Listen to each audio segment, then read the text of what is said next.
I've been involved in Boston's Chinatown for probably 30 years or more. I started way back before it was the Asian Task Force Against Domestic Violence. I worked for them for a while. I was Chinatown Main Street's board for a few years. I helped start Gunkwok, the Asian women's lion and dragon dance troupe. I currently live in Chinatown. I've lived here for the last 16 years maybe. I've been involved with the lion dance community for at least 26 years. Probably about 7 years or so ago, the United States Dragon and Lion Dance Federation had a 2-day seminar on lion head repair. They brought in a master from Singapore, Adrian Lion Dance Chua. I took that and it was very helpful. My history is I'm an architect, builder, artist, a number of things. So I found all the tools he taught very useful, and I was able to go further than his little 2-day seminar. So I started making heads. I had been repairing heads for many years, but doing it very much wrong, using a lot of duct tape and terrible things.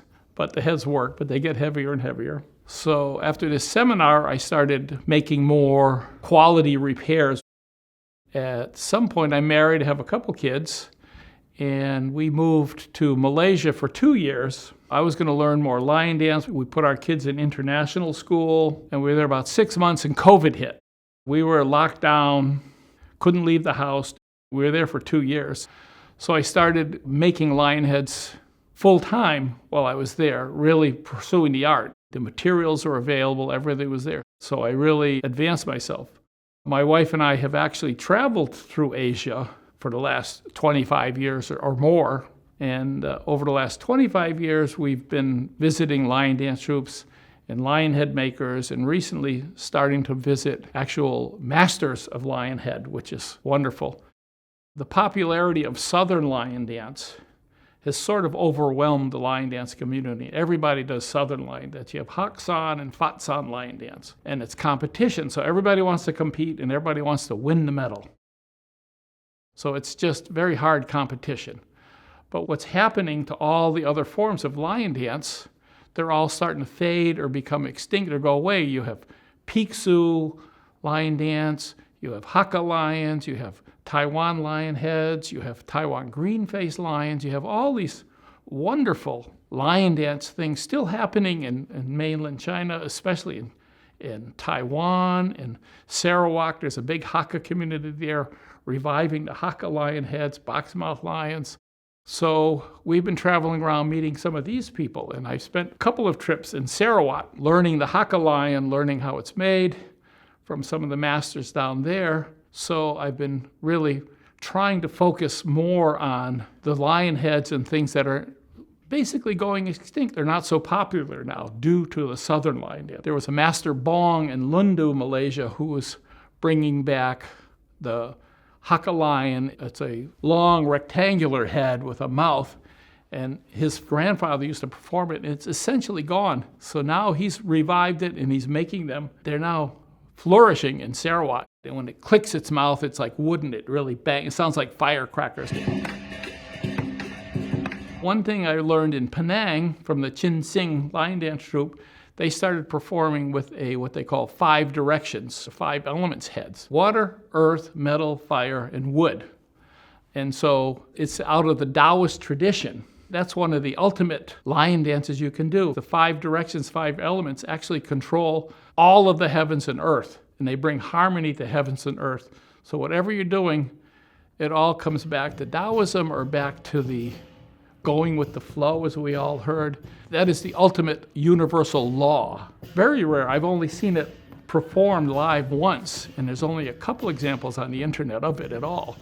The Pixu is the most ferocious of all the lions. Some people don't even keep it in the space with other lion heads. They keep its eyes covered when it's in the space. One of the histories of the Pixu, it was in the heaven, and it had a little accident on the floor in heaven, and the Jade Emperor spanked it so hard that his anus closed. So now when he eats, his only thing he eats is gold, silver, and jewels. But with his anus closed, now he retains it all. So the Pixu is a favorite of gamblers, people wanting money, mahjong parlors. So that's where it's favored. So in Asia, if you're going around, you'll probably see piksus on the walls of gambling dens. The Taiwan green-faced lion was made when they were fighting the ruling government, and they made the green-faced lion representing revolution, fighting. So I brought a southern lion I made. It's a royal southern lion, but I also added on, as opposed to the horn, I have a whole dragon on top, which represents the emperor. It's a royal dragon southern lion. I made a few southern lions, but I'm really doing more of the other heads. Before the lion has a dim ching or an eye opening, it's just paper mache and plastic and bamboo. It's just a construction. But when you actually do a ceremony, a dim ching, eye opening they call it, you bring life to him, he now has a spirit. And for the rest of this lion's life, you have to treat him with respect at all times. You can't, for example, you should not be picking up by the ear or the eyelid. You have to put him in a proper place and take care of him. And after they have the eye opening, they put a ribbon on his head, which shows he's now alive and the Buddha is controlling him. So it actually has a spirit.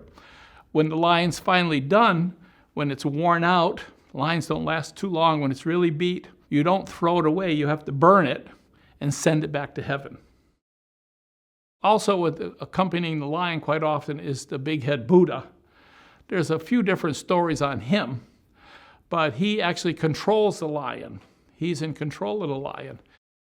One story, he fell asleep at a Buddhist altar, and the lion was there, and the lion got up and ran off into the woods. So he jumped up to go out and find him. As he was leaving, he looked on the altar, there was a fan, it was a hot day, so he brought the fan to keep himself cool while he found the lion.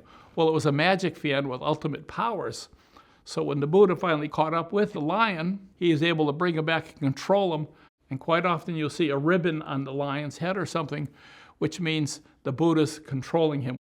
The Nian is the monster who comes out once a year and destroys villages, eats crops, eats animals, does all kinds of bad things. And so the lion comes out and fights him and drives him away. And as the Nian leaves, he turns and says, "I'll be back next year." And this all happens on New Year's Day. So that's why every New Year's they do lion dance to drive away the Nian, even though he has not come back, but they still do it out of tradition. Lion dance, it's really a blessing to drive away everything bad and bring everything good in. And it's made to scare away evil spirits, to give ultimate blessings to things, weddings, store openings, Chinese New Year. Each of the troops, they have to go around and present a card, a proper card in red, telling who they are and they want to come and bless the store. And if the store accepts it, they'll take the card in and they'll put in some kind of a money donation for a red packet for their performance. The shop will give them their ang pao, red packet. Any kind of performance, the lions will usually eat something for good luck. It's a choi cheng. And there's hundreds of choi chengs for all kinds of things. You can have snake choi chengs going into a business. You can have all kinds of different choi chengs. But in the U.S., most of the time, you just see oranges and lettuce. And the lion will eat those during the performance and then throw it back out. And the orange, being orange, resembles gold or gum. And the lettuce represents money. So when the lion eats these, the lion will throw them out to the audience. So if you catch it, you're in good luck, you have good luck. But actually the act of throwing out the oranges and the lettuce actually spreads to everyone present. So even if you don't get a piece of lettuce or an orange, you also always get the blessing and the good luck. And then at that point, they'll do a final bow and leave and go to the next store. If the person in the store comes out with firecrackers, well, then you have to continue dancing. You'll do more lively, loud 7 stars dance until the firecrackers are all done going out. Then you'll bow again and move on. So you'll continue dancing till the firecrackers are done. Firecrackers are to scare away bad luck, to scare away the Nian who comes out on Chinese New Year. The Nian doesn't like red, doesn't like loud noises, doesn't like firecrackers. So you light up the firecrackers to make a lot of noise to scare things out.